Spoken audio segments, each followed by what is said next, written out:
There are stories told not only in books and not only in voices, but in the quiet beating of wings across the sky of memory. From the mountains of Persia to the forests of Europe, from the golden temples of India to the silent snows of the north, humans have always looked upward and imagined more than ordinary birds. They saw shapes of eternity, carriers of wisdom, bringers of storm and fire, messengers of gods and guardians of life. These were no ordinary creatures. They were Simurgh, Huma, Garuda, Caladrius, and the Firebird. They were wings painted not with mere feathers, but with meaning. They were songs that crossed centuries, symbols that gave comfort, hope, warning, and light. Their forms were vast, sometimes gentle, sometimes fierce, but always calm in their mystery. Did I end this series, we will drift slowly into their stories. We will hear of the Simurgh, whose wings carried seeds of life, of the Huma bird, who never touched the earth, yet blessed kings and wanderers alike, of Garuda, who rose from myth to guard the heavens, of the Caladrius, the healer who drew sickness into its wings and flew away, and of the Firebird, the glowing marvel of Slavic forests, whose feathers lit the night like small suns. This is not a journey of speed or noise. It is a quiet unfolding, a gentle descent into myth, told as though each word is a feather drifting slowly downward. You may let your eyes grow heavy, your breath slow, and your thoughts soften. You may rest here, in these calm histories, and let the myths carry you into sleep. And before we begin, let me whisper one small request. If you find comfort in these stories, if the slow rhythm of myth and history helps you rest, then I invite you to gently press subscribe. It is a way of keeping this circle unbroken, a way of letting these quiet wings return to you again and again. Join, and let the myths continue to unfold softly, night after night. Now, let us begin with the first bird, ancient and vast, the Simurgh. In the old stories of Persia, where mountains rise like sleeping lions and the desert breathes in long, slow winds, there is a tree that gathers every seed of the world. Its roots drink the memory of rivers. Its branches hold the silence of stars. High in those branches, where daytime feels like a soft prayer and night like a deep bell, the Simurgh rests. They say the Simurgh is vast, but not heavy. Bright, but not blinding. Its feathers are woven from every color that dawn ever tried on, changing with a light: rose, amber, pale blue, quiet gold. When it moves, the air forgets to hurry. When it opens its wings, shadow and shade become a shelter. No one fears it. People come to its story as one comes to water, to be eased, to be made calm again. The Simurgh belongs to that tree of all seeds. Some call it the tree of knowledge, some the tree at the center of the winds. When the bird shakes its wings, the branches let go, and seeds drift outward like slow snow. Gardens begin in far places. Wheat takes root where it had not known to grow. Bitter lands soften. It is said that wherever a feather lands, something heals. A field, a fever, a heart that had forgotten gentleness. Did I end the tales? The Simurgh does not arrive with noise. It is already present, like the hush before rain, like the first candle lit in a quiet room. Kings once sought it for counsel, but the Simurgh does not speak in orders. Its language is patience. Its sentences are seasons. When it wishes to answer, it does so by letting a feather fall. Whoever finds it understands what must be done, not as command, but as clarity, a path suddenly visible, a burden suddenly lighter. Some say the Simurgh lives 1,000 years and then becomes a little fire, soft and smokeless, that does not burn but transforms. From that warmth it rises again, not reborn by tearing the old apart, but by carrying its own memory forward, continuous as a river, unbroken as breath. Where the phoenix is a flare, the Simurgh is a glow. Where the phoenix declares, the Simurgh blesses. There are gentler stories of a child feverish at dusk, a mother keeping watch through the long blue hours, and a single feather discovered at dawn on the threshold. The fever breaks without drama. The house smells faintly of rain. The mother says nothing, but keeps the feather wrapped in linen. And for many winters afterward, light seems to arrive sooner at her door than at others. Or of a wanderer who reaches the mountain's shoulder at last light, lost between valleys, winds pulling all directions at once. He sits, closes his eyes, and thinks of water. When he opens them, there is a small, luminous plume caught among the grasses. He sleeps without fear. In the morning, the path is obvious. He cannot say why. It simply is. In the great epics, heroes meet the simmer at the ragged edge of their strength, where pride has thinned and hunger has made them honest. The bird offers not triumph, but orientation. Turn this way. Loosen that knot. Carry less. Its wisdom is almost domestic. Eat, rest, wash the dust from your face. Only then, it seems to say, will the road answer you back. Imagine the visit yourself, night in the high places, stones cooling under the clean sky. You are small, as all of us are in such rooms of air. A breeze moves like a quiet hand over the slopes. Somewhere above, a great body shifts among leaves, and a soft fluorescence ripples through the dark, as if a piece of dawn had forgotten to go out. You do not look up right away. You only breathe, and the breathing becomes easy. The trouble you carried unknots slightly, like string set free of a nail. You may never see the simmer as a shape. You may only see what its nearness does. Frost loosens on the grass. A thorn that caught your sleeve leaves go of its hold without tearing the cloth. The mountain feels less stern, more like an elder who has decided to sit and listen. Down in the valleys, a farmer pauses at his door, certain for no reason at all that it will be a good year for apricots. The simmer does not choose the pure. It chooses the ready, the ones who can be quiet long enough to receive. Its kindness is not a prize. It is an alignment. Stand where light and patience meet, and the feather finds you as naturally as shade finds a tree. Refuse hurry, and wisdom has time to arrive. In this way, the simmer is a reminder disguised as a bird. Life is not always solved by force. Many knots loosen under warmth. Some journeys require less map than mercy. Some questions wish only to be carried more gently for a while. If you sleep now, sleep with that thought. Somewhere above the branches of your evening, a steady wing is folded. A soft brightness waits. And whatever you bring into that quiet will be met without judgment, like soil welcoming rain. In the mornings he dressed in golden iron, and the mirrors told him he was a sunrise. In the evenings he listened to advisors who arranged the air into careful patterns, and the patterns told him he was correct. The kingdom moved around him like a garden of obedient clocks. And yet, at the center of his chest, something kept tugging, a thin thread, almost musical, asking a question he could not name. He thought it was the border wars. He thought it was the harvests. He thought it was a comet the astronomers had recently noticed, a small trembling in the dark. He tried adding laws and subtracting decrees. He polished the treasury and scolded the river for flooding where it preferred. But the thread persisted, and in the quiet moments before sleep it drew more plainly, as if someone were gently ringing a bell inside his breath. At last, he did the reluctant thing kings do when the room grows too ornate to see. He left with few attendants and fewer words, leaving behind a palace that could not bear to be unobserved. He went to the mountains that frame the old stories, where rock keeps its own counsel and the wind does not bow to schedules. They climbed until the palace was a rumor and the fields were a carpet rolled tightly at the hem of the world. Day thinned to clean light. Night thickened into listening. Sleep became simple. The mountain answered nothing at first. This was its way. It receives, and it returns only what is needed, which is not always what is asked. The king learned a new clock whose hands were clouds, whose numbers were the patient feet of goats on stone. He learned the taste of water that had just been water, not ceremony. He learned to be a body that moves and rests. On the fourth night, perhaps the sixth, time behaved kindly up there. He woke without hurry and stepped beyond the ring of coals. The mountain air had the texture of silk washed many times. Stars shone with the clean edges of single syllables. A wind moved like a hand passing over a harp, but very far away. He stood, and for the first time in years he did not hold himself like a king. He held himself like a man standing in the open. It was then he noticed the tree, not a great trunk that shouts its age, but a quiet sentinel rooted in a seam of soil where stone had decided to be generous. Its branches spread as if remembering a different sky.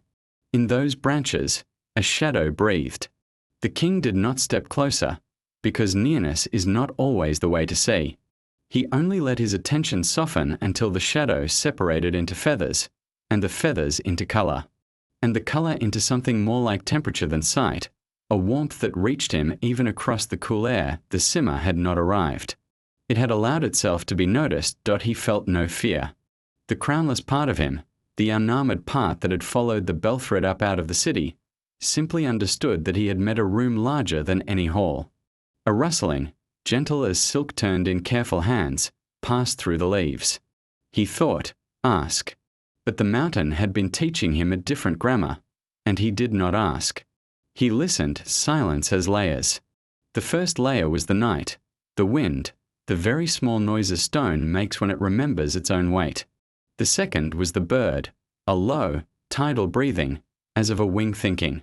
The third was himself, the old rehearsals growing tired and stepping aside. Under all three lay the answer, not in words. There is too much of you in everything you touch. He did not feel accused. He felt relieved, as if a weight he had been obligated to carry was named and could therefore be set down. He let the sentence fill him like warm water. A feather loosened from the simmer and tipped into the air, turning slowly as if examining every side of the same calm. It fell without falling, arriving at his feet like a thought that had decided to become visible. He did not reach quickly. He bowed, not deeply, not theatrically, but with the exact measure of gratitude one gives to a glass of water when thirsty. When he lifted the feather, it weighed less than a promise and more than a coin.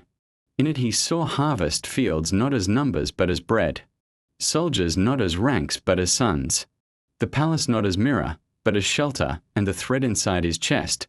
How quiet it became. He slept easily, and in the morning the mountain had put a new clarity into the air.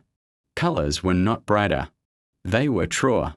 He returned to the city without hurry, carrying the feather wrapped in a length of plain cloth. Those who travelled with him could not say what had changed, only that they walked as if someone had removed a stone from each of their shoes. I and the palace. He unstacked his days like storage jars and reorganized not with force but with room. He practiced vanishing, giving decision to those who were nearest to the need, letting the river make its own case, visiting the granaries without trumpet, leaving the gate open for a market to spill, warmly and safely, across the threshold. He listened longer. He spoke later. He said, I do not know, as if it were a door he trusted to lead to a better room. Some called it weakness at first. But bread began to arrive where bread had been late. The border grew quieter by the simple geometry of attention given early rather than armies given late. The tax that had dulled the peasants' eyes was loosened until their voices returned to color. When he did speak, it was not to cast shadow but to make space. The crown grew lighter, and, by some paradox the mountain understands, the kingdom grew heavier in goodness. Tonight he placed the feather on the sill, and sometimes a draught moved through the chamber that smelled like rain in a dry country. He learned a habit he kept all his life. Before judgment, he would go to the courtyard and watch the light changing on stone for the length of a single slow breath. More often than not, the judgment changed while he watched. There were ceremonies, because people love them, and he did not forbid what steadies the heart.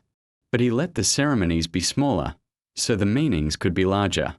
Once, in a troubled season, he went alone to the poorest quarter and stood where the rooftops make a reluctant horizon. A child, narrow as a reed, stared up at him without recognition. The king smiled, and for reasons the child would never need to explain, both felt less alone. The Simurgh's feather rested that night on a table beside a bowl of apricots, and for a while the room carried the scent of orchards after rain years past. The feather never dulled, because its light was not the kind that tires. The king aged in the honest way mountains prefer, softly at the edges, steady at the center. When he died, it was during a mild afternoon, with windows open and the city making its low, domestic music below. The feather was passed to the next steward, but with a condition, that it be kept in plain sight, not in vaults. Wisdom locked away becomes a rumor and then a weapon. Wisdom left on the windowsill becomes ai in time. The feather disappeared, or perhaps it decided to go on. That is how such objects behave when they are finished teaching in one place. But the city did not lose it. It began to wear its absence as an invisible habit. Conversations that paused before hard words, markets that remembered to leave a path clear for old feet, courts that asked the question beneath the question. You cannot misplace what has become your way of walking if you stand by a high window in late light and let the noise of your own importance settle like dust. You may feel it, the same thin bell ringing in the chest, the mountain calling through the brick.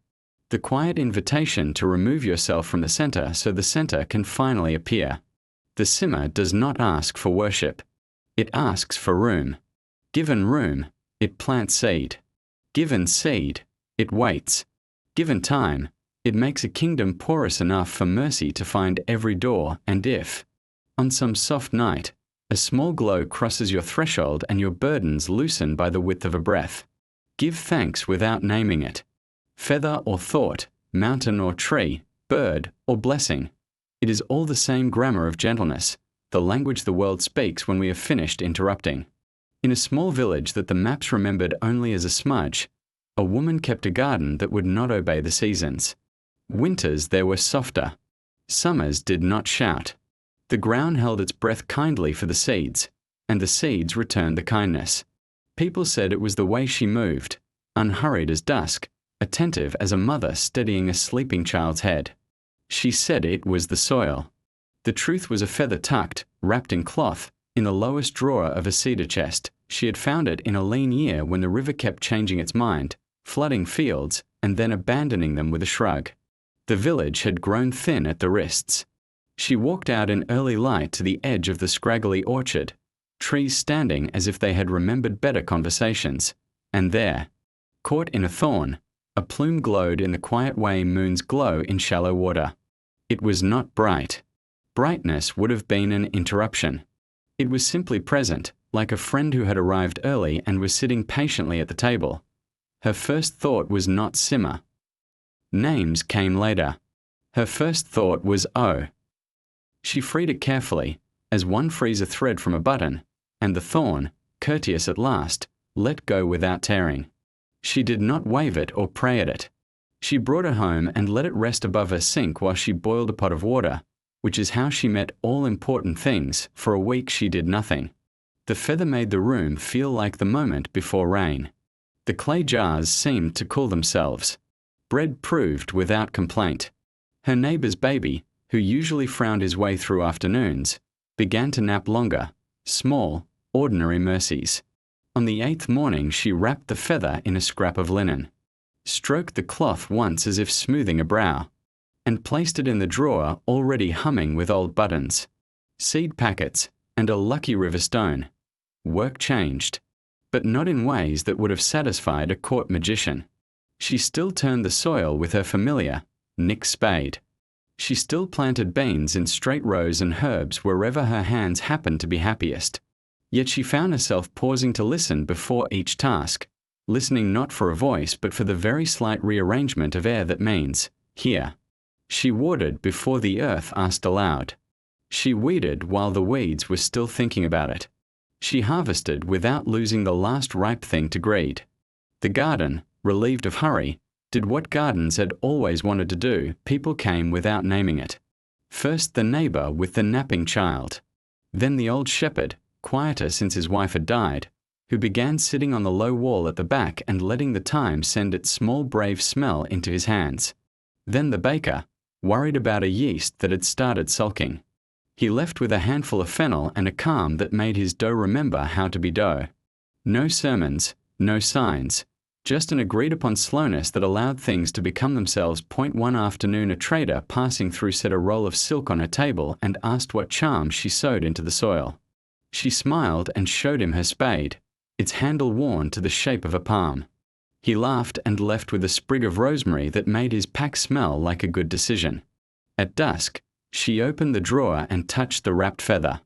The cedar breathed its warm resin breath, and for a moment she felt a wing in the room, not moving, merely being large in a gentle way. In a year of illness, the village remembered the garden first and the doctor second, not because the doctor was unskilled, but because the garden spoke earlier. People found themselves lingering at the path's edge, looking at leaves the color of reason, and their fevers remembered downward. She brewed broths that tasted like the word stay. She sat by beds and changed cool cloths and did not interrupt the silence. She kept the smallest rituals faithfully, a door open to morning, water set where light could touch it, a story at the exact length of a slow cup of tea. The feather remained in the drawer. The air did the rest. Children grew, and the garden taught them its alphabet. First the letters of soil and seed, then of patience and small work done daily. They learned the grammar of pruning, less than you want, more than you fear, the punctuation of rain, commas, never exclamation marks, the long vowels of shade in July. When they ran the long way around the parsley, which is to say they learned respect without anyone naming it respect. At night they slept the sleep of those who have understood a few more honest things about the world than in the morning. Once, late, a stranger knocked, thin as a reed in a drought, shoulders full of distances. "I have nothing," he said with the formality of the very tired. She fed him soup that made a patient argument for staying alive. He slept beside the hearth and in the morning wanted to repay her with work that was louder than the garden liked. She gave him a broom and a list of quiet chores, sweeping the path, rinsing the jars, counting the beans as if they were each a small prayer. When he left, he did not say thank you. He stood at the gate, touched his chest with a puzzled look, as if something had been put back on its shelf, and went his way a little more assembled. Years passed in the way good years do. Leaves, snow, thaw, bees, the gentle stubbornness of roots. The woman's hands became maps. She felt winter coming the way sailors feel currents. When her own breath grew thin, she called the children she had taught, and the adults whom the garden had quietly taught alongside them, and brought out the feather at last. Tea was not dazzling. It was a soft thing that held many mornings. It looked exactly like a feather and exactly like a promise, which in the end are similar. She said nothing that would satisfy a chronicler. She only unwrapped it, let the room remember its lighter air, and then wrapped it again and put it back in the drawer. "Keep the drawer," she said. "Keep the way." They nodded, because the lesson was familiar. Tend the small. Trust the slow. Make room.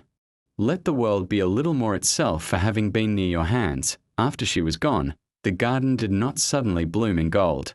It continued. Continuation is the miracle that rarely applauds itself. The feather remained in the drawer for a while, and then, one spring, it wasn't there. No panic, no temple built. The village found that the absence behaved like a presence. They watered as if watched kindly, harvested as if borrowing, shared as if the bowl had no bottom.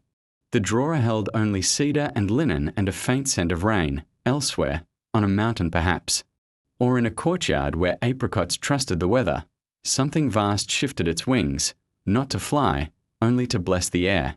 A few seeds released themselves sooner than expected. A fever went around a different house because timing is a language too. A child who had been afraid of night found that the dark had edges that could be learned. If you pass that village, the map will still smudge. But you might notice the way its paths refuse to hurry, and how the market leaves a lane open for soft steps, and how the baker's bread tastes faintly of a story solved without force. If you stay until evening, you may see neighbors pause at their gates, not to speak, not even to wave, but to take a breath that is somehow shared. This is a feather's handiwork. Not spectacle, tendency, and should you keep such a feather yourself, found, given, or only imagined, treat it as the woman did. Wrap it in something honest. Put it where you keep the useful things. Touch it when you need to remember how to do less and mean more. Then go into your small garden, whatever its shape, and tend it long enough for it to begin tending you back. They say the Huma never touches the earth, not once, not even to rest its wings or drink at a river's bend. It rides the warm columns of daylight as if the sun itself were a road, circling slowly, patiently, high above mountains and markets, caravans and gardens. People look up and narrow their eyes, hand shading brow. And sometimes, only sometimes, they glimpse a pale arc against the blue. A quiet brightness that moves as steadily as a blessing that has remembered your name. The Huma is a bird of fortune, but not the loud fortune of drums and trumpets. Its gift is the kind that arrives like a soft hand on the shoulder, like a door you had forgotten to try that opens without creak. In Persian and Turkic tales, to stand in the trace of its shadow is to be chosen. The sad find ease. The exiled find a road home. An ordinary face is seen as a king's. Yet the Huma's generosity is not for palaces alone. It is happiest above old wells and noon-silent courtyards and the long midnights of travelling hearts. Because it never lands, the Huma belongs to everyone it passes and no one who would keep it. You cannot trap what refuses your ground. You can only stand where its path may cross, and wait without clutching. There is an ethics to this. Fortune that cannot be owned must be shared. The shadow falls where it will, on brick and field, on silk and plain bread, on crowned heads and uncovered ones, and every place the shade rests grows lighter. As if relieved of some small weight, caravans learn to read the day for its sign. In the heat-hushed hours when even the camels saved their words, a hush larger than heat could move across the caravan's back. Men would pause. Women would lift their jars from hips to head. And children would forget whatever complaint had been practicing in their mouths. For a breath-long moment, the light softened. The air turned merciful. Then the shade would pass, and the road would resume, but not quite as before. Laughter returned with less effort. A disagreement solved itself into order. Even the dates tasted more like memory than sugared at iron cities. The Huma flew a different course, above rooftops washed with afternoon, above bazaars that folded themselves into evening like prayer rugs rolled up carefully, a tailor pricking his thumb less often, a bookbinder finding a missing page at the exact time it was needed, a widow who had learned the precise weight of loneliness discovering, for a single hour, that the tea kept its heat a little longer. No proclamations, no miracles that ask for trumpets, only life, eased infinitesimally toward kindness. Once there was a mason who had grown tired in his bones. He built arches that held so well the stones seemed to be agreeing with one another.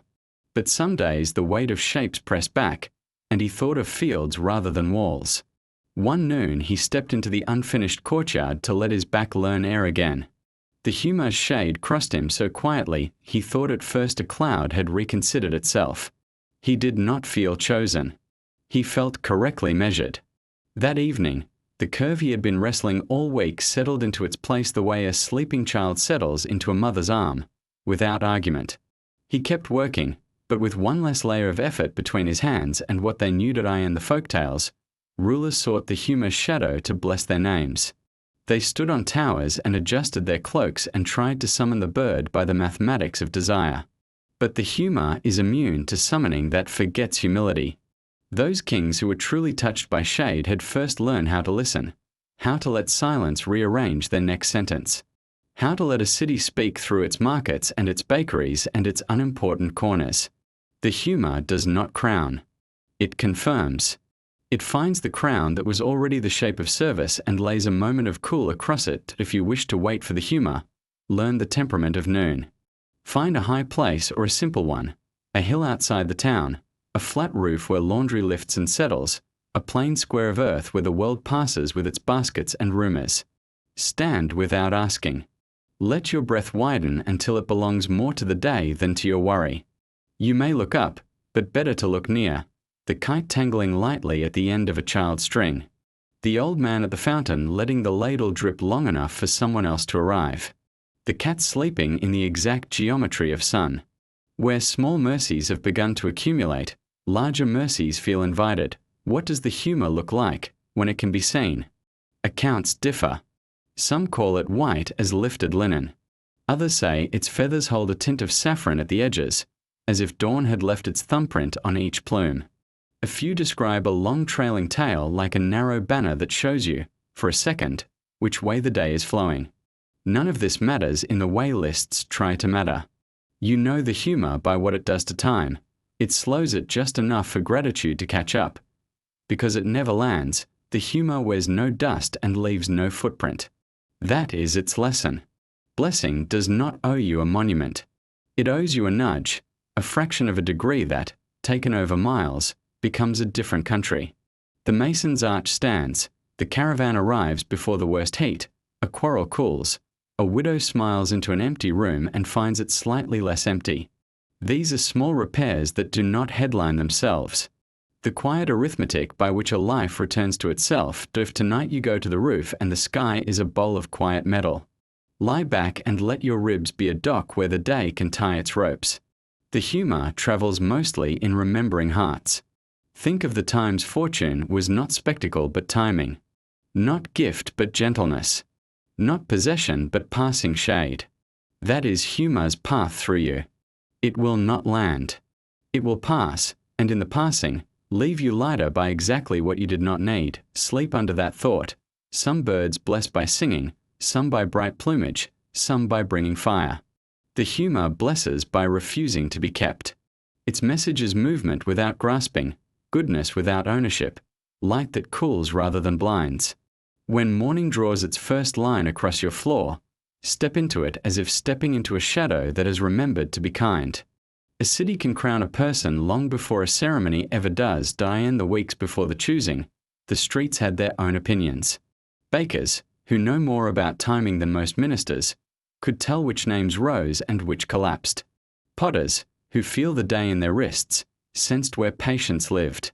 Children, who crown everything with laughter, had already decided whom they could run toward without being corrected. None of this was written. It was the quiet arithmetic a city does when it breathes. Tradition said a sovereign should stand beneath the open sky and receive the humor's passing shade. The old balconies were swept. The square was cleared. The water sellers polished their brass until it held small suns. 3 candidates waited in white, one with a voice that filled plazas, one with a treasury that could summon applause, and one with a habit of listening so carefully that people found themselves speaking truer than they meant to dot and o trumpets called the humor. Noon did. The day climbed to its silent summit, and heat became a bell that did not ring but held the air at attention. Pigeons argued softly over a ledge and then forgot why. The city tilted its face. The first candidate lifted his arms as if to embrace the sky. He had memorized the sky, which is not the same thing. When the light seemed to waver, he declared the moment and stepped forward into his own announcement. The square tried to agree, but agreement requires rest, and there was no rest in him. The shade passed near, like a kindness that could not find a place to sit, and travelled on. The second candidate had arranged a cloud. Not literally, but the sort of cloud money makes: canopies, silks, attendants trained to turn the air into a procession. The shade arrived exactly where it had been invited, and discovered there was nowhere to land without becoming property. The humor does not land anyway, but even its shadow prefers freedom. It thinned, reconsidered, and kept moving. The third candidate did not step forward. He stepped aside, into the same light as everyone, into the same heat as the sellers and the boys with dust on their knees. He watched the faces instead of the sky. He saw a woman shift the sleeping child from one shoulder to the other and move to the patch of shade she had lost. He poured water for the man who had been pouring water all morning. When the pigeon startled, he did not startle them further by pretending calm. He laughed with the children who followed their flight, and then the city felt it, cool, precise as a hand on a fevered brow. It did not darken the square. It could not be photographed. A scarf lifted and fell with the lightness of relief. The brass of a seller's tray remembered the color of morning. A dog that had been pacing found the exact rectangle of shade and slept as if taught how. The candidate, still holding the empty water jug, looked up only because the crowd had hushed into the specific silence that gratitude makes, half breath, half vow. The humor was a pale curve in the blue, a mirrored river in the sky, unpossessed, unpossessable. Its shadow crossed the unguarded crown, the one that had been waiting, shapeless and patient, above a head that had learned to bow in the right places. A murmur passed through the square that had no word in it. The elders nodded, not because they had seen a sign, but because they had recognized a continuation. The ceremony afterward was brief. Paper wanted to be written and was. Seals wanted to be pressed and were. Drums tried to learn restraint and almost did. The new sovereign made a decision that startled no one who had watched the square. He left the balcony early and walked the streets. It was the kind of walking that notices: broken step at the fountain, cracked jar at the well, the way the market stalls pinched the lane so that elders had to turn sideways. By dusk, certain obstacles had already begun to remember how to be solved. Night he kept no vigil for a second shadow. Blessings are not harvests to be reaped again by standing in the same field. Instead, he kept a practice. Each noon he went to the roof alone, removed the gold he wore, and set it on a low table like any bowl. He gave the day his undressed attention for a single unhurried minute. In that minute, he relearned the city, its heat, its shade, the tone of its noises when bread is rising well and when it is not. Ministers notice the results before they notice the habit. Orders grew shorter. Appeals were answered earlier. Roads were mended at their narrowest point rather than their widest publicity. The guard at the gate learned to open the path for a cart of water before opening the way for a parade. The Huma's shade had not conferred magic. It had made room for mercy to practice logistics. When the sovereign died, no battle hymn, just the good exhaustion of a life. There was a small matter of the crown. It had grown, over the years, almost literal in its lightness. The goldsmith swore it weighed less, though gold does not forget itself. Perhaps the habit had taught the metal. Perhaps the Huma, which never lands, had taught the crown how not to settle too heavily on any head. In the end they kept the ritual but changed the square. The people asked that the shaded moment pass not only over one head but over many. Children climbed their father's shoulders. Bakers wiped flour onto aprons so warm hands would be cool enough to hold. When the hush arrived, it did not choose between them. It held the whole city very briefly, as if to say, leadership is not a hat. It is a climate. Wear it together if you stand at noon where streets meet and let your shadow touch someone else's. You can feel it even now, the idea that authority grows lighter the more it is shared. That fortune prefers open hands, that crowns are safest on brows that know how to lower. The Huma has already gone on. But the shade learned the city, and the city learned the shade. Blessing travels best along the ordinary roads, after the square and the crown and the brief noise of celebration. The Huma's work continued where it always does, in the smaller distances between need and answer. It followed caravans without being asked, which is to say it followed thirst and patience and the practice of setting out again after a rest that was just long enough. There was a road that threaded 3 kinds of country: salt flats that taught the tongue humility, foothills where goats wrote their tidy script on stone, and a river plain that smelled like work done well. On that road, under the precise noon of late summer, a caravan grew thin on its second day without a well. Clouds were theatre, not water. Even the jokes shrank. A narrow shade brushed the column, barely more than a ribbon. It was enough. A woman who had been silently rationing her last cup realized the man walking beside her had not asked because he was unwilling to take. She handed him half, and in the handing, the thirst lost its sharpness. A boy who had been weeping under his breath without tears remembered the song his grandfather used for pacing and put the melody into his steps. A stubborn will decided it would be honourable to hold a little longer. The Huma did not bring a spring. It brought a fraction of rest at the exact hinge of noon, and because of that, the caravan reached the well before evening rather than after dark. Mercy is often no bigger than that in the hills. A shepherd found a lamb in a cleft where lambs do not belong. The sky was a mirror that day, refusing to answer. He had rope enough for climbing or carrying, not both. The Huma's sliver of shade tilted across the stone and stood still for the time it takes to measure a better knot. That was all. The geometry of rescue simplified itself. The lamb shook itself free of its own fear and remembered how to be animal instead of problem.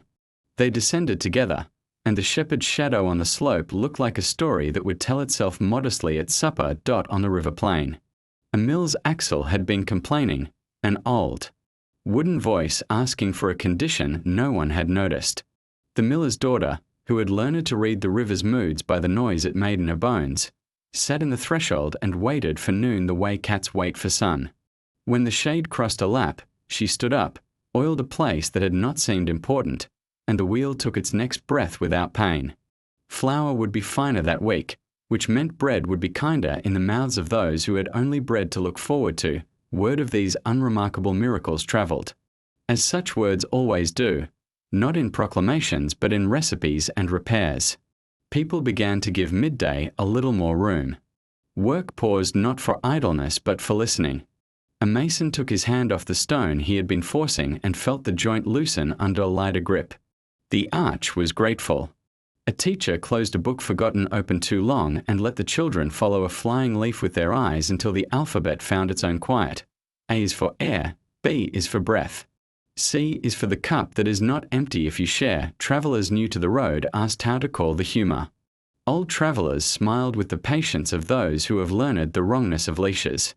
Don't call, they said. Clear. Clear a seat on the cart for someone who will need it before you do. Clear a corner of your worry so that solutions can find a place to sit. Clear your throat of the speech you were ready to deliver so that the others unsaid can practice being said. The Huma is not summoned. It is hosted. The border stones between provinces. Disputes had a way of becoming theatre. One noon, men with strong voices and stronger maps stood ready to rehearse a quarrel that had been taught to them by grandfathers they loved. A young guard, who had no gift for shouting but a talent for placement, stepped backward just enough that his shadow bridged the line. The Huma shade arrived like an agreement that had remembered itself. From both sides' elder side, the way a heavy lid sighs when it discovers it was not screwed on but only resting. They chose the river as the border, because rivers enjoy the work of dividing without breaking. Years later, a pilgrim walking alone remembered that same border and was not afraid. The afternoon was a long, bright corridor. He was tired enough to mistake fear for reverence. The Huma's shadow crossed his shoulder like a shawl you don't remember someone leaving on the chair. And he discovered he could keep walking until he wished to stop. And when he stopped, he could rest without bargaining with the ground. He slept with a hand under his cheek as children do when they have run the right amount. Tea would be lovely, the storytellers admit, if the Huma ended droughts and erased grief. It does not. It reduces friction. It improves the seam where things meet. Palm and tool, tongue and word, foot and road, neighbour and noon. The great mercies are God's. The small mercies are entrusted to whoever notices the next inches of the day. The Huma teaches noticing by example if you want a practical instruction. This is all the elders will offer. At the middle of the day, step into a little shade and make a habit of letting go of one unnecessary thing, an argument rehearsed, a suspicion that is tired of itself, a hurry that has mistaken speed for importance. Set it down where the light can see it. Most afternoons, nothing will happen that you can point to. And then a wheel will hold, a child will nap, a threshold will feel less like the edge of something and more like the beginning. The Huma never lands. And yet it leaves footprints everywhere. Lighter loads, kinder bread, borders that remember to be rivers. Follow those prints, and you will not need to see the bird to know you are under its road. In the warm countries where rain arrives like music and leaves like perfume, there are stories of a sky that needed a guardian. Not a warden with iron and alarms, but a presence so sure and bright that shadows learn their proper size. In those stories, the wind has a back you can trust, and that back has a name, Garuda. They tell that Garuda was hatched where gold thinks about becoming dawn, feathers the colour of first light. Eyes clear as river water before the fisherman wake. When he opened his wings the first time, the air remembered youth. When he beat them, mountains answered with a sound like long drums, not frightening, only true. He is called the king of birds, but kingship here is not thrones and noise, it is steadiness. The kind that lets a smaller wing dare to fly. Garuda is companion to Vishnu in the old Hindu songs, vehicle, banner, and friend. To say vehicle is to be practical. When the preserver moves, he does not walk. He rides a vow shaped like a bird. But the friendship matters more. Garuda does not carry a god like a cart carries grain. He carries him the way trust carries a promise, high, unshaken, across distances that make human maps look shy. Before he was a companion, he was a hunger. The epics remember a young, bright force needing food enough to fill the space that light had opened in his chest. That hunger took the shape of a quest, to free his mother from a long, knotted debt. Serpents, Naga, held the terms. Garuda, who would one day be their check and balance, made himself small enough to bargain and large enough to keep his word. He did not love them, but he learned their shape, which is how wisdom begins. There is a telling, slow and gentle, that places him before a tree so tall the sky has to stand on tiptoe. Its fruit is the amrita of the gods, the taste that keeps endings from ending. Garuda climbs not like a thief, but like a vow, each feather a rung in a quiet ladder. Guardians come to stop him, and he bows first, because strength that bows is the kind that wins without breaking. When he takes the nectar, he does not drink. He brings it down for the bargain he made, to loosen the knot that bound his mother. It is not conquest. It is completion. And then, when Vishnu appears, the bright of bright, Garuda does the most powerful thing a wing can do. He offers himself as shelter. That is the shape of him, speed without haste, heat without harm, power that prefers duty to display. In paintings he is fierce enough to reassure the frightened and calm enough to let a child look long. His claws are sharp, but they hold the right thing. His beak could tear, but it speaks restraint. Where he rests, temple lintels, palm leaf books, the memory of a festival night. Fear finds the exits and leaves quietly. To imagine Garuda in flight is to feel the day reorganize. Farmers in rice fields look up and find the sun more generous and less cruel. A pilgrim entering a forest hears fewer arguments among the leaves. The road between village and river seems to level itself by a kindness of angles. Garuda's passing is a barometer for balance. When he is near, excess lowers its head. When he is far, the sky forgets its manners and storms try to be more than weather. Those serpents, let us speak gently of them. In these epics, snakes are not only threat. They are also medicine and river and alphabet. They are life wound around itself, which needs taming or it strangles what it meant to protect. Garuda does not exterminate them. He sets them in the right rooms. He teaches venom its place, which is healing in the smallest dose and harm in the largest. That is guardianship, not erasing. Arranging. There are villages that wake to his festivals, garlands bright as sunrise, drums with a patient heartbeat. Children with paper wings running in streets that remember dust and joy in equal measure.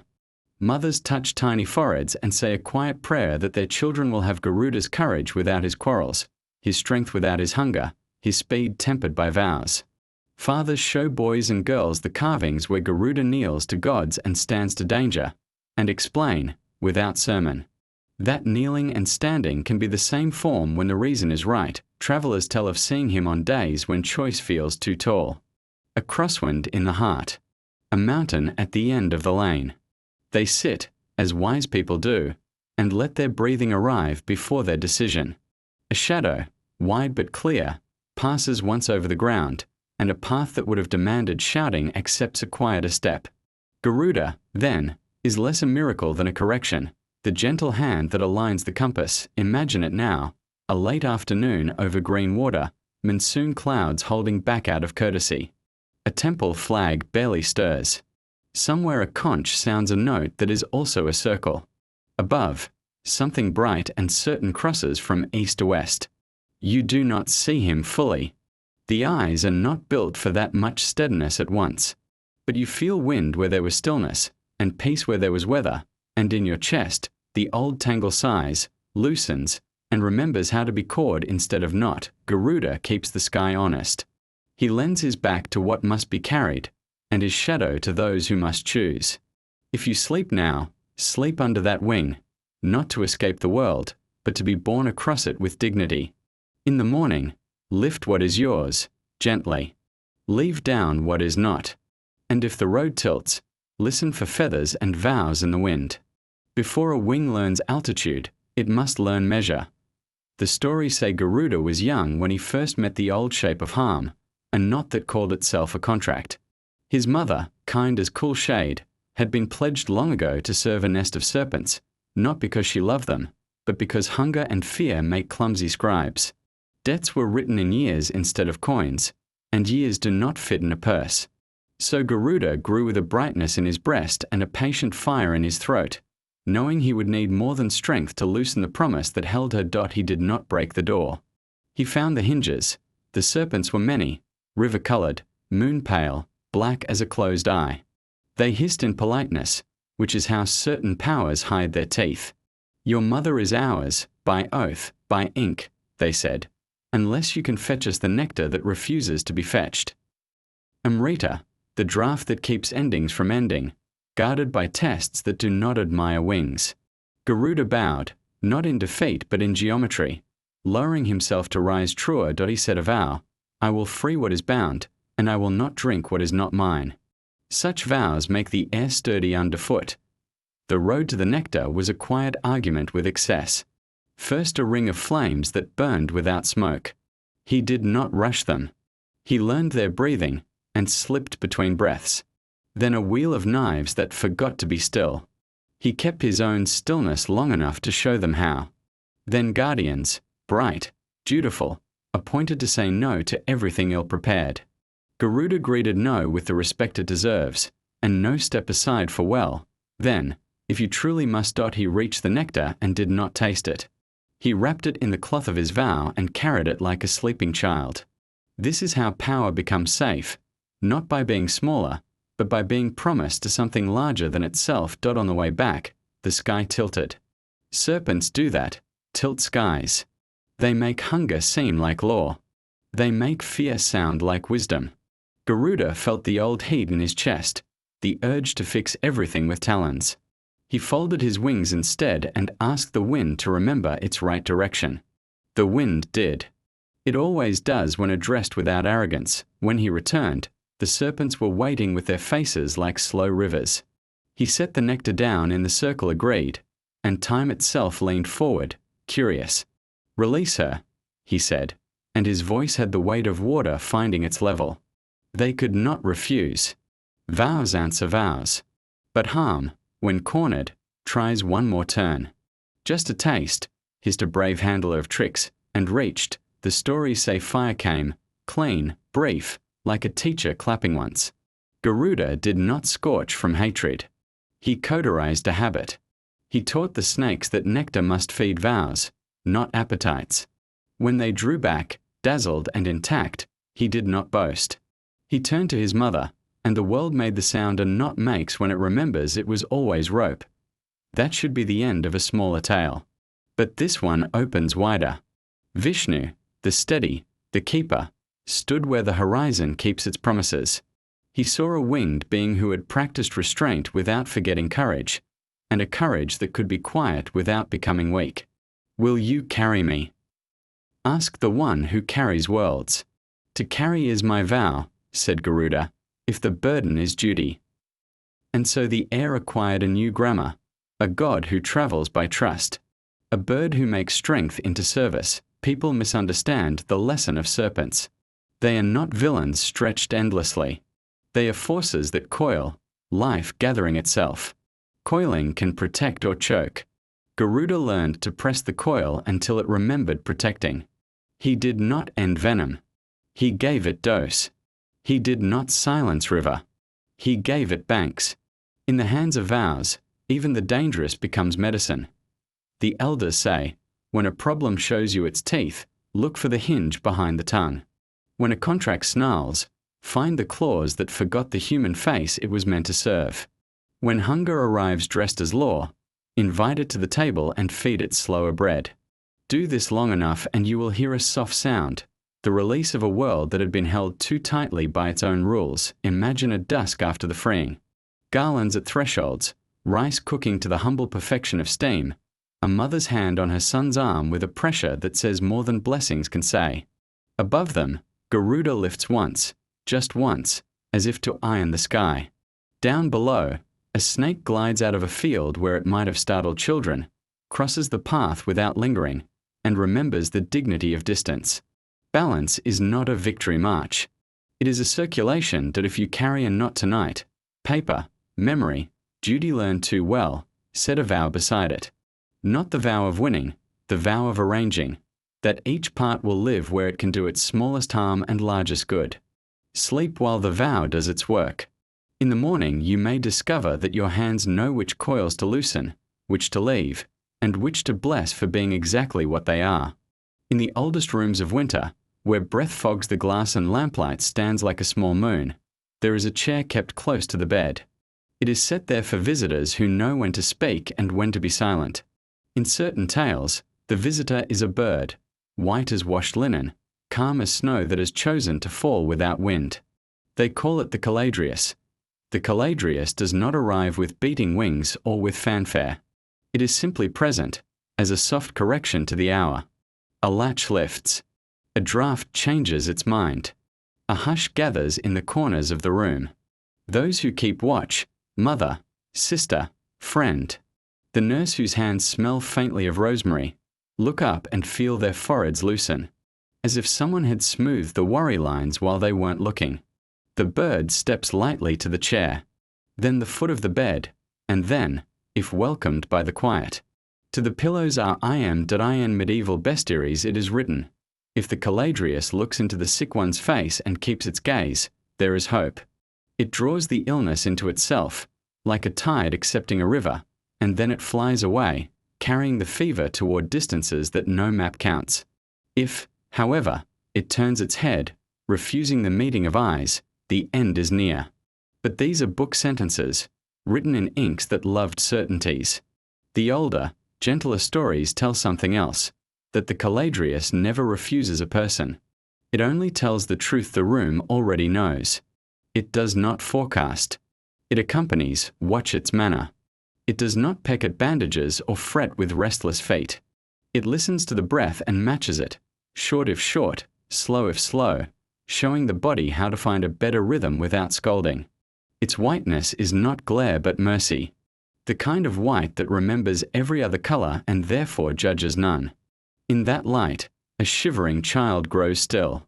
An old man's hand unclenches.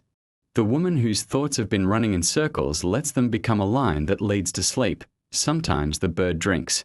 Not water, but the room's heat, sips of fever taken patiently, without drama, until the glass of the window stops sweating and the candle's flame straightens its back.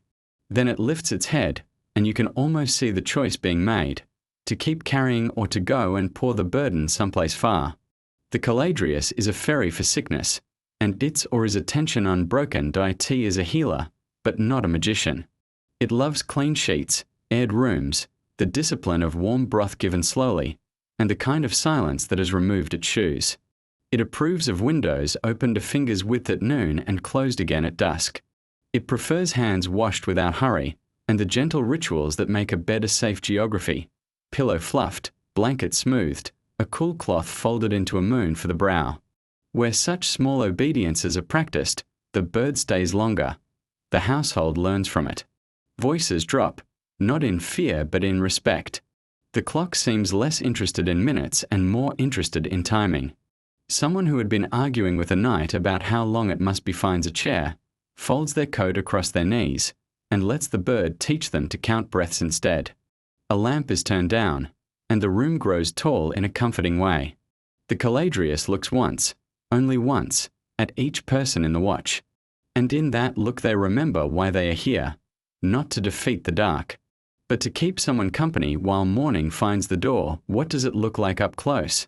White, yes, but with a softness at the edges, as if the air were sharing itself. The beak is fine and pale. The eyes clear like water in a basin set in sunlight. Feathers lie close, the way clean paper lies. If it speaks in gestures, the slight tilt that says rest, the long blink that says continue, the rare lifting of both wings that says enough watching. Now sleep.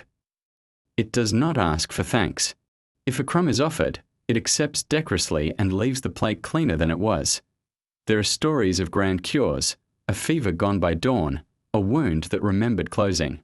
There are as many stories where nothing changed except the room, and that was the change needed. The mother slept for an hour she could not have made herself sleep. The nurse remembered to eat. The patient dreamed a dream without thorns. In the morning, the world looked no different to the street, but to the bed, it did. Recovery often begins invisibly, a corner of pain sharpened, a dread thinned, a will to rise that returns like a bird to a familiar sill. When the Caladrius leaves, it does so as it came, without drama. Perhaps a feather remains, pale as a breath on glass. Perhaps not. The gift is in the manner, how to sit, how to breathe, how to arrange a night so that it becomes a bridge instead of a pit. Those who have seen it once keep a chair by the bed thereafter, not in superstition, but as gratitude made furniture that if tonight you keep watch, make space. Tidy the edges. Put water where a waking thirst will find it without search. Fold a cloth. Turn the page of the book you will pretend to read. Then let your own shoulders drop and your jaw unclench. Healing is not a performance. It is a climate. The Caladrius brings that climate, and it arrives where we have already begun to make it. If sleep comes for you first, trust it. The bird watches by borrowing your intention and giving it back in the morning. Ironed. If you wake to find the room lighter in ways you cannot name, say thank you to the empty chair. The Caladrius prefers thanks that do not try to hold. Rooms forget to breathe. We close them against weather and worry and leave the air to pace like a tired nurse. The Caladrius teaches a gentler discipline. Windows that open the width of a finger at noon, curtains that sway like slow metronomes. Breath that remembers it was always a bridge between inside and out. When the bird arrives to a room that has tightened itself against the world, it does not scold. It waits for a pause, a lull in footsteps, a settling of sheets, and then steps to the sill. Its white feathers take on the sky's tint, as if borrowing a sentence from daylight. Someone, usually the one with the quietest hands, understands. The latch turns. A thin river of air enters, tasting of roofs and distant kitchens, of laundry lines and sun on brick. This is not draft. It is permission. Illness narrows time until it becomes a hallway. Air widens it again. The Caladrius lifts the small feathers at its neck and lets the slow current comb them. The patient's breath, which had been counting in the short mathematics of worry, hears a new number. The long, rounding for that nurse's whisper without thinking. In 2, out 2. The bird matches it, beak slightly open, eyes half-lidded with concentration. Breathing loves to be mirrored. It is a social art. The room reorganizes by degrees. A chair moves nearer, not for vigilance but for ease. The pitcher takes the place of honor on the washstand where light can warm its water. Pillows learn the exact angle that makes the spine feel witnessed. Someone dips a cloth, wrings it with the tenderness of a remembered lullaby, and rests it on a brow. The Caladrius approves of these rituals.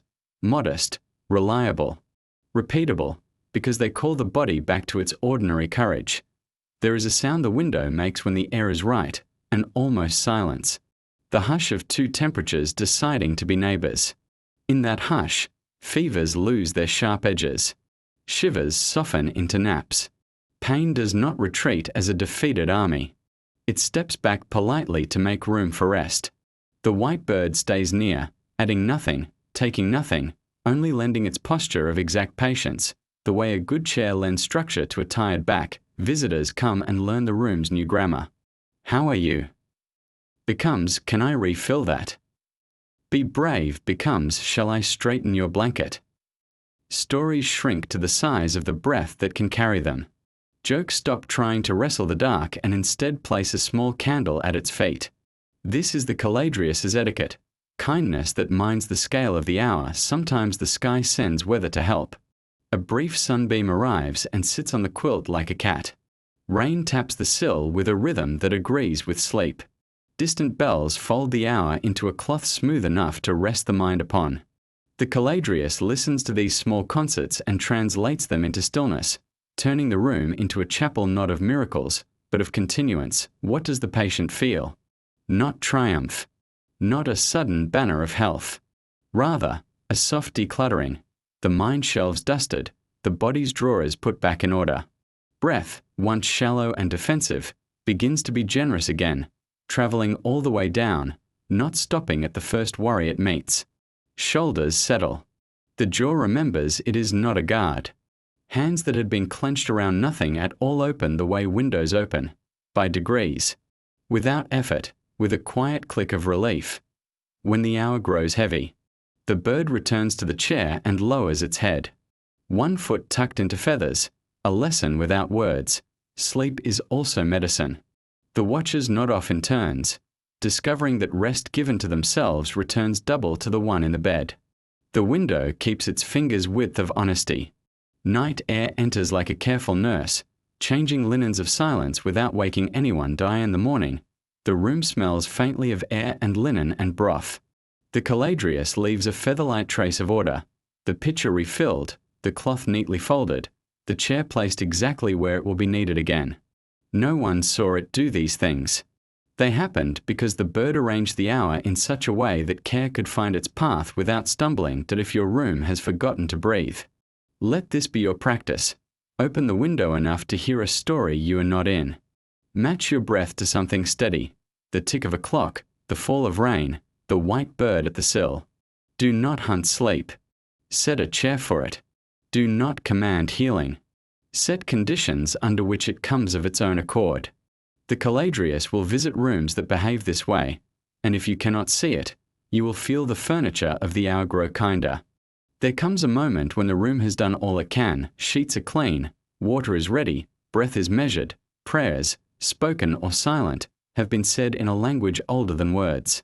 The Caladrius listens, as if waiting for a note only it can hear, the small release the body makes when it is willing to let help in. When that note arrives, the bird steps to the pillow's edge and looks into the face that has been laboring through the night. Bestiaries write it sharply.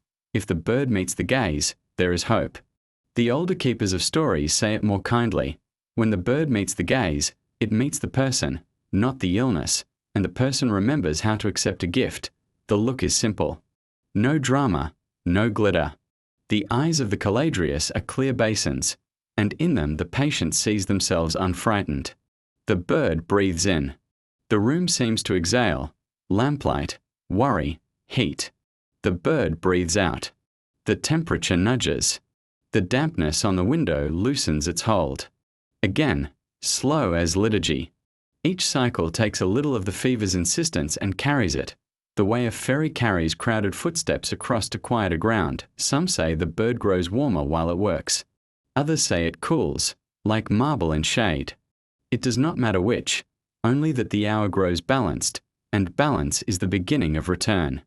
The Caladrius does not hoard what it takes.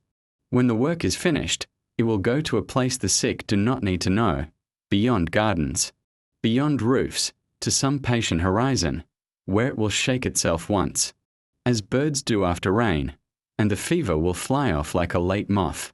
Unwanted and unmissed. If the room has come to a different kind of ending, if breath shortens to the size of a word, if hands seek hands and memory gathers its threads, the Caladrius does not flee. It sits nearer, small and quiet, and keeps company. It does not pretend. It does not argue with the dark. It stays until the last breath has placed itself gently, like a folded cloth, and the watchers have remembered how to cry without breaking. Then the bird carries not fever but fear, lifting it into air the living can breathe again. Afterward, whether the night ended in recovery or release, the Caladrius cleans the hour of its extremes. It tidies without touching. Sharp smells soften, hard corners round, time unclenches its fist. The chair looks like a chair again, not a vigil. The cup looks like a cup again, not a test. The window remains ajar to let morning find its way inside with a mild face. The stories say the bird leaves no feather. The gratitude would try to keep it. Instead, it leaves habits. Those who kept watch find themselves months later folding a towel with unusual care, opening a window with measured faith, speaking to a child with the voice they used that night. They do not say, "A white bird taught me." They say, "This is how we do it." The blessing becomes custom, which is how blessings survive. Imagine the leaving. Dawn is a pale brush on the roofs. The patient, sleeping now, or sleeping a different sleep, does not stir. The watchers drowse in chairs that have forgiven their backs. The Caladrius steps to the sill, pauses once to see if anything more is needed, and then lifts into the morning as if the air had been hoping for exactly that. A thread unspools from the room to the sky and then tucks itself away where threads rest when they have been faithful. If today your task is to be well, keep the room ready. If your task is to help someone else be well, keep yourself ready. Food, rest, a gentleness you do not have to manufacture because you have been practicing it already. And if your task is simply to remember, remember this: healing is rarely spectacle. It is a manner, of breath, of window, of waiting, of letting what is heavy be carried by something that knows the crossing. The Caladrius will come where such manners are loved. And even if you never see a white wing touch your windowsill, the climate it teaches can live in your room, and in your hands, and in the way you meet the eyes of those who need you to carry a little part of the night away. In the old Slavic forests, where birch trunks rise like pale candles and moss keeps the footsteps of deer, there is a light that does not belong to day. It breathes between branches after dusk, a hush of gold moving where no torch walks. Hunters speak of it as if remembering a childhood dream. Grandmothers lower their voices, as if the name itself might flare. They call it the Firebird, zhar-ptitsa, the quiet blaze. The Firebird is not a storm of flame. It is the warmth inside a story. Its feathers carry a light like embers kept through winter. Not scorching, not loud, but steadfast. A single plume, they say, can fill a cottage with dawn long before morning wakes, and yet leave the rafters cool to the touch. Children fall asleep under that glow quicker than prayer can finish. Hearths burn less wood. Shadows mind their manners. Tea appears where the world is between. Edge of marsh, lip of clearing, the moment when frost has not quite surrendered and spring is already rehearsing. Eyes learn its approach the way ears learn snow. First you notice how the dark is not so dark. Then you notice the colors inside the dark. Amber on fern, honey on bark, the quiet gold that teaches green how to return. The bird itself may remain half seen, a curve of light among branches. A wing that folds like a candle cupped from wind, dye and the tales of princes and errands. A feather begins the trouble, found at dawn, burning without heat in the grass. Pocketed as proof. Carried home like a secret sunrise. The feather blesses the house and burdens the bearer. Gifts can be assignments in disguise. The Firebird's light shows paths and also debts. The debt to finish what the feather started, the debt to return what was borrowed from wonder. But there are humbler stories, which forests prefer. A woodcutter, late and lost, sits on a stump and lets the cold think it will win. A warm color moves at the edge of seeing. Not rescue, not command, companionship.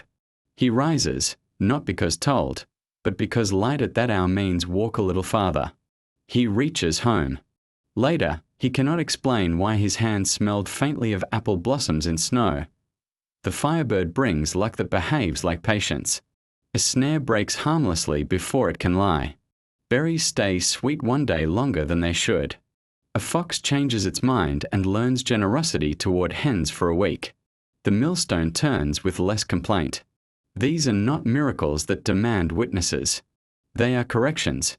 The forest smoothing the crease it did not mean to make. And one keeps the Firebird. Cages do not hold light. They only learn their own bars. Those who chase it find the forest grows taller and the paths choose not to repeat. Those who wait in kindness sometimes find the bird's reflection visiting first, its gold laid across frost, its glow inside a pail of river water, its hush in the rafters like a promise kept from last winter. To be visited is not to possess. It is to be taught the temperature of gratitude. What does the Firebird look like when it allows itself to be seen? Some say a pheasant reborn as a sunrise, some a swan rewritten in ember and thread, some a small thing that makes the trees feel taller. The true description is what it does to time. Night loosens. Worry thins. The hour turns hospitable. Even owls blink slower. Even wolves decide that hunger can be civil for one evening if you should find a feather. And this is how the best stories begin. Wrap it in cloth you respect, not velvet you fear. Do not ask it for favors. Ask it for rhythm. Set it where the house forgets to be warm. By the cradle, by the table, by the door that faces weather. Let it tutor the room in how to glow without burning. Then, when the errand arrives, as errands follow all true gifts, go into the forest properly, with bread, with a word for the fox, with a promise to return what does not belong to you. Sleep now under that gentle gold. Imagine the birches holding up a quiet ceiling of stars, and under them, a moving warmth that never scars what it touches. If the room grows softer at the edges, if your breath finds a slower lane, that is the Firebird passing by, a light that chooses to bless without proof, a flame that remembers mercy. A borrowed light must learn its way home, not because it grows dangerous. This light does not scorch, but because it grows persuasive. Keep it long enough and the house will begin to forget night. And night is not an enemy. It is a room where seeds make decisions. It is the page where dreams do their slow handwriting. The firebird's feather wants to visit, not to reign. You will know it is time to return it when the glow starts arriving before you lift the cloth. The room answers in advance. The kettle hums at the thought of boiling. The floorboards do not creak where they used to complain. Gratitude, if left without errands, turns into possession. That is your cue. Wrap the feather. Place bread in your pocket again. Leave when no one is hungry or afraid, so the light will not be mistaken for rescue. The forest remembers borrowers by the manners with which they return. Walk the path that was kindest to your feet. Nod at the older. Leave a crumb on the stone that learned to be less of a problem. Where the glade opens and the birches make their pale colonnade, stop. Do not call. If the firebird wishes to appear, it will appear where appearances change the least, a branch that becomes a torch without heat, a drift of gold that decides to be a bird without needing applause. Hold the bundle as you would hold a bowl you filled and did not spill. Speak the errand back, the wheel's new voice, the cow's sleep, the absence of traps. Stories are offerings fit for birds that live on meaning. Then place the feather on a low branch and step back 2 steps, the old measure that tells a wild thing you trust it and yourself at once. The arrival, when it comes, is a rearrangement of dusk. Warmth moves through the clearing like a soft yes. Leaves show you their undersides, as if they were hands admitting they've been holding something bright. The firebird does not swoop. It gathers. What you thought was last light concentrates, feather by feather, until the branch holds a shape that every child in every story would recognize and no adult can fully describe. You expect ceremony. You receive courtesy. The firebird looks once at you the way the Caladrius looks at a patient, without inventory, without bargain. Then its head inclines. The feather you carried lifts, not up but into, the way a candle's flame settles taller when a door closes. For a moment the whole bird brightens, then softens to its usual mercy. No thanks are asked. None are owed. But gratitude is welcome in forests, so bow to the birches instead. They adore being included. Before you go, notice the quiet alterations the light has made for you. A path back that will be 10 minutes shorter and feel like 2. A weather that has decided not to complicate your roof tonight. A memory put back on its shelf. The fox will not appear this time. That is a sign of trust. When the forest does not supervise, it approves. At home the room is darker, but not less kind. The hinge returns to its old voice. The kettle remembers it is only water plus fire. Children sleep as they slept before the feather came, which is to say, well enough, if told the right story slowly. If your hands reach for the drawer where the linen wraps nothing now, do not be sad. You have kept the best part. You have kept the errand's habit, to look for what is slightly wrong and set it slightly righter in the winters ahead. When the night grows large and work is small, tell what you did without naming yourself as hero. Heroes end stories. Errands continue them. Say only, once, the forest lent us a little dawn. We used it to teach our hour how to behave. If you keep the telling humble, the firebird may pass near enough for a child to feel warm for no reason and remember forests kindly for the rest of their days. If you ever find another feather, and you might, because kindness repeats its handwriting, wrap it again. Treat it as visiting light, welcome, useful, never owned. Let it start small work and finish it. Then carry it back when the house can glow by memory. The firebird prefers neighbors to collectors. Be a neighbor, sleep now in the honest dark. The light knows your address. A feather is not a trophy. It is a letter sealed with light. Those who find it discover that the house changes its manners.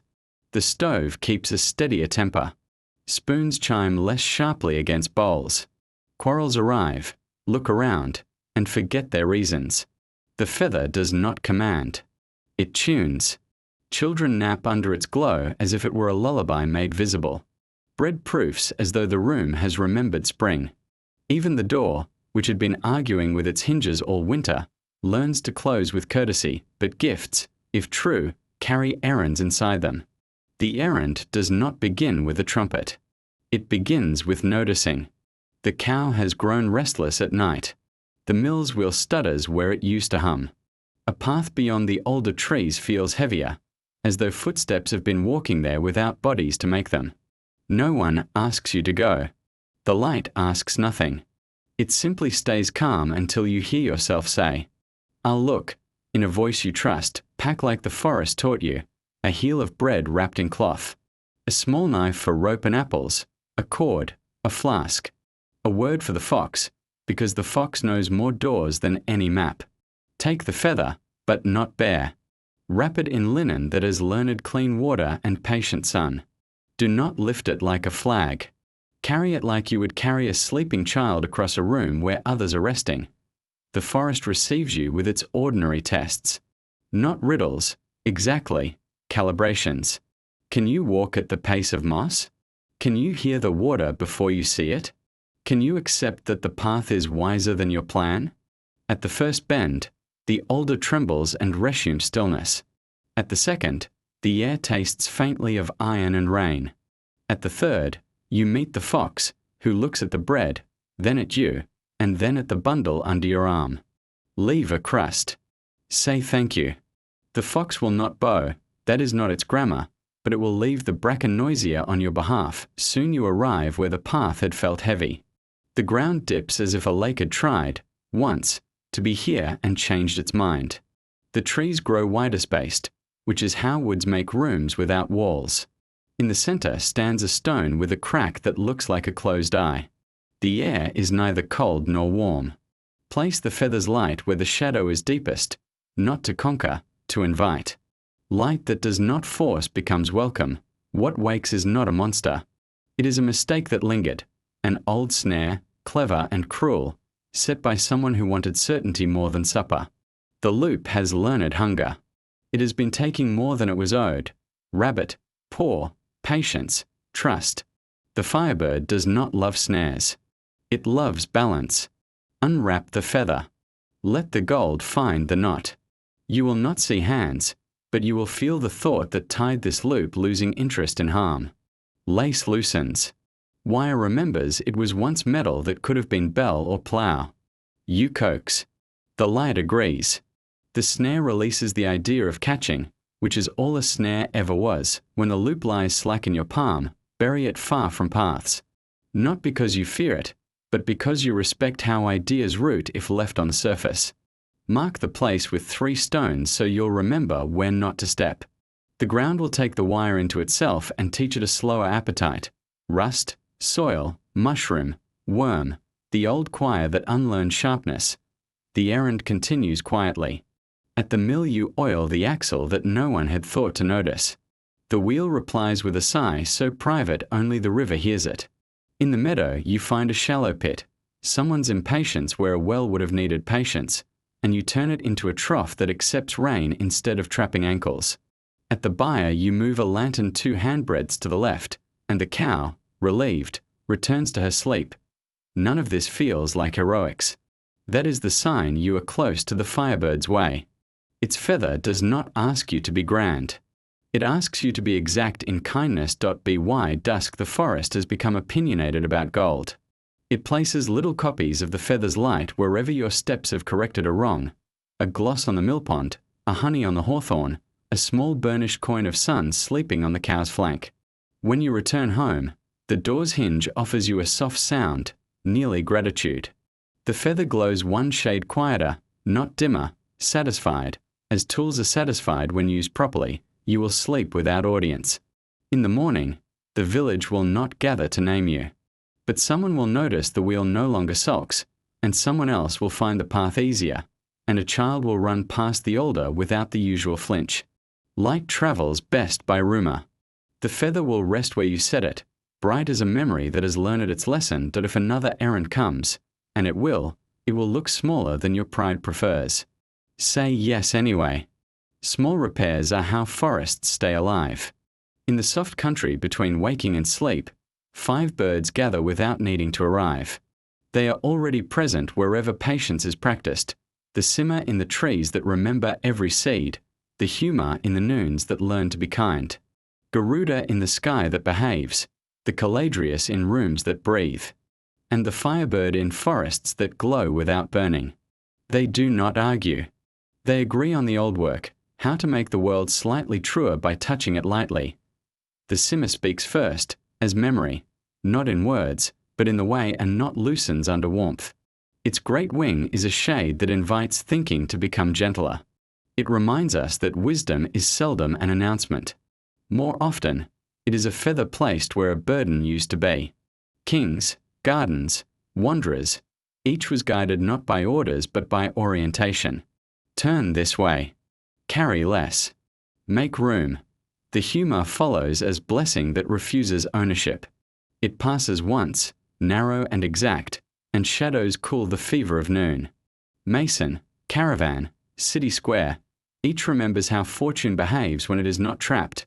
It lightens, it shares, it moves on. Crowns lose their weight by being worn in common.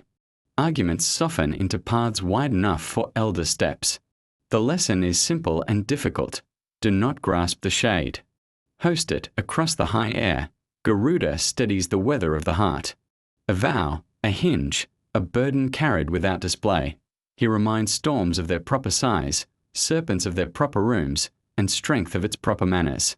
Under his passage, even lightning becomes a teacher and thunder a sentence that means listen. Preservation is not stillness. It is the art of helping change without letting anything break. By lamplight. The Caladrius completes the circle. Whiteness without judgment, presence without noise. It sits where we have made space for kindness to work, washed hands, opened window, measured breath, and carries away exactly what the hour can surrender. If healing is a climate, the Caladrius is its weather vane, turning the room toward rest. When endings arrive, it does not argue. It accompanies, and fear goes with it into air the living can breathe, and somewhere under birch and frost, the Firebird returns what we borrowed from wonder. Its feather tunes a house, teaches a hinge, mends a wheel. Then it asks to go home. Light prefers neighbors to collectors.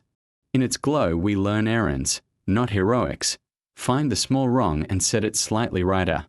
Return what is not yours, and the path back will be shorter than you feared and kinder than you expected, together. These wings are a parliament of quiet, memory that orients, blessing that moves, guardianship that arranges, healing that breathes, and light that returns. Their counsel is one voice spoken 5 ways. Make room. Wisdom arrives unhurried. Share the shade. Fortune travels best that way. Keep the sky honest. Power is a vow, not a display. Let the room breathe. Care is patient arrangement. Borrow gently. Return with gratitude that if you have been listening in the soft dark, you may already feel the day reorganizing, worry thinning at the edges, breath taking a longer road, sleep stepping closer without needing to be called. That is the work of wings you seldom see and always know. Let them pass. Let them bless. Let them teach your hours the manners of mercy. Rest now. The seed has its soil. The shade knows your roof. The sky has remembered its courtesy. The window has learned its small breeze. The forest keeps your path. Morning will find you without hurry.